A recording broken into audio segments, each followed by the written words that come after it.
Hello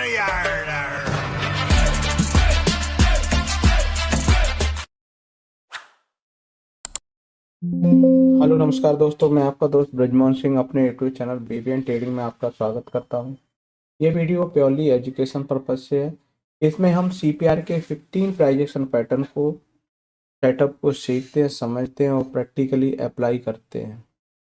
तो हम इनको स्ट्रक्चरली समझेंगे।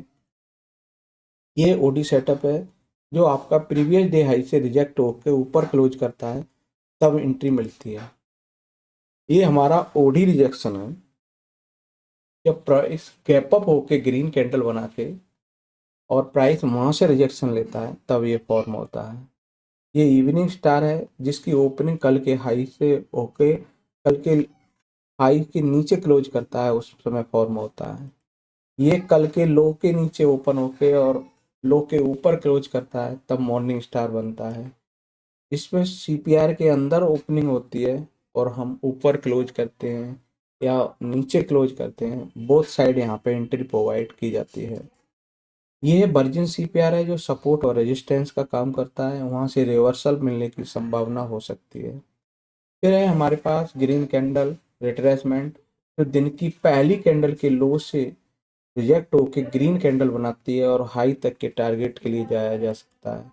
ये ग्रीन कैंडल ब्रेकआउट है जो दिन की पहली कैंडल के लो के नीचे क्लोज करती है और उसके बाद यहाँ पे इसी के हाई के एसएल के हिसाब से जाया जाता है।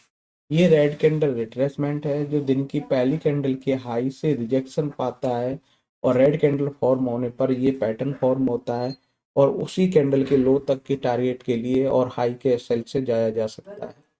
फिर हम था रेड कैंडल ब्रेकआउट, जो रेड कैंडल ब्रेकआउट है जो दिन की पहली जो रेड कैंडल है उसके ब्रेकआउट होने पर ये फॉर्म होता है। क्लोजिंग पर एंट्री होती है, लो का एसएल होता है, कैंडल के साइज का दोगुना टारगेट होता है। फिर करते हैं हम रिवर्सल। इसमें क्या है, प्राइस जब फर्स्ट मूव दे देती है और रिट्रेस होकर दोबारा उस मूव के पास आती है, तो टारगेट एज जो यहाँ से रिट्रेसमेंट पॉइंट है वहां से इस टारगेट के लिए आप इस रिजेक्शन के हिसाब से आप जा सकते हैं। फिर है हमारे पास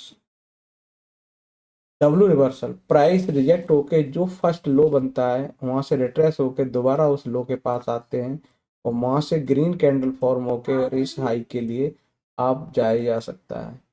फिर है हमारे पास जो होता है वो है gap up rejection. Gap up के बाद रेड कैंडल बनती है, गैप डाउन के बाद आपको ग्रीन कैंडल बनती है और आपके पास सीपीआर ब्रेकआउट। तो ये आपकी सारी पॉसिबिलिटी हमने कुछ पैटर्नों में फॉर्म की। अगर ये कंडीशन मार्केट फुलफिल करता है तो हम इस क्राइटेरिया के हिसाब से जा सकते हैं। फिर हम ईएमए को इसमें क्लब करते हैं। ईएमए एज ए है हम टारगेट के लिए या हम एज ए सपोर्ट के लिए यूज कर सकते हैं।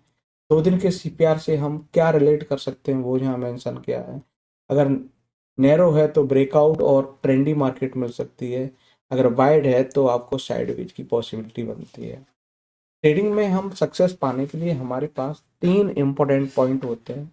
फर्स्टली होता है एक सेटअप चाहिए, उस सेटअप पे आपको बहुत बार प्रैक्टिस करनी चाहिए। प्रैक्टिस करने के बाद आप उस पर उसके सारे पैरामीटर के हिसाब से आप उस पर वर्क कर सकते हैं।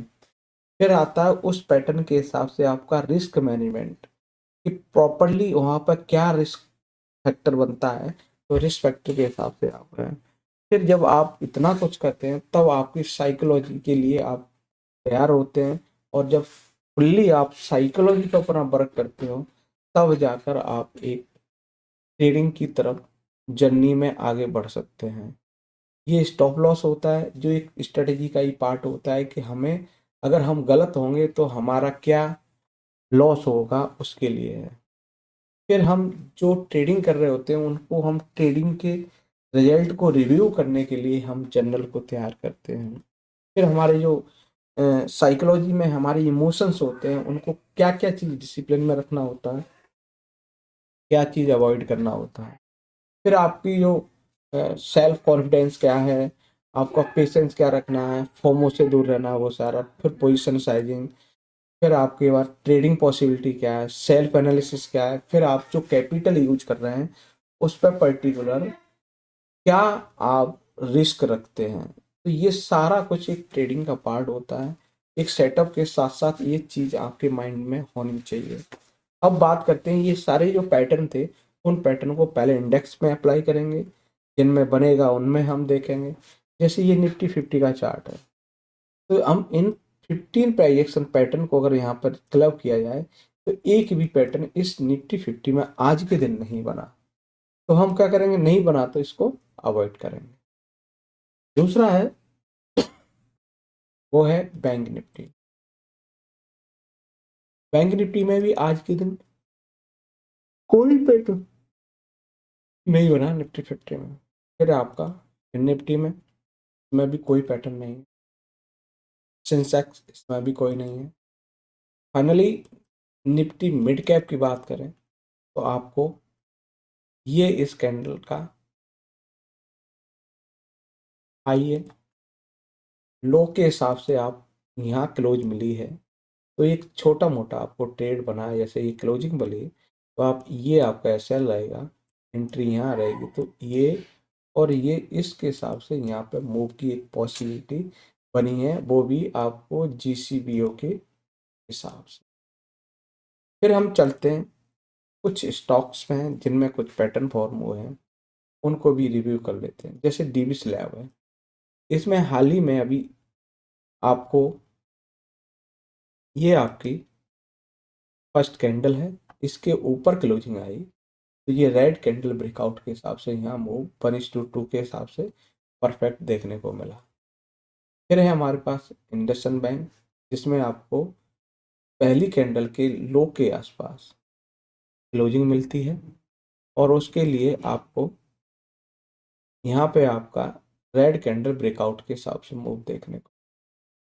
फिर हीरो मोटो है, जो हम ऊपर ओपन होकर नीचे क्लोज करते हैं, तो ये इवनिंग स्टार सेटअप है। फिर नारायण हृदयालय में पीपीटी सेटअप है। इंटेलेक्ट डिजाइन में ओडी सेटअप है। और उसके बाद में ओबरॉय रियल्टी में आपको इवनिंग स्टार है। पीआई इंडस्ट्रीज में आपको पीपीटी सेटअप है। और परसेंटेज में आपको पीपीटी है। एबीबी में आपको रेड कैंडल ब्रेकआउट है, जो दिन की पहली कैंडल थी ना, उसके हाई के ऊपर क्लोज किया है, तो ये ओडी सेटअप, वो सॉरी, रेड कैंडल ब्रेकआउट के हिसाब से मूव देखने को मिला। फिर है हमारा आदित्य बिरला कैपिटल, जिसमें आपको पीपीटी के हिसाब से देखा। फिर एनएसडीएल में पीपीटी बना। फिर आपका कोटेक बैंक में आपको ग्रीन कैंडल ब्रेकआउट देखने को मिला। फिर है हमारे पास red candle breakout doctor Reddy में देखने को मिला। तो ये सारे पैटर्न थे जिनके हिसाब से हमने देखा कि आज इंडेक्स में इतना कुछ नहीं था, पर हमें स्टॉक्स में मूव देखने को मिला। तो वीडियो अच्छा लगे लाइक शेयर कमेंट्स और चैनल को सब्सक्राइब करें। नमस्कार सर।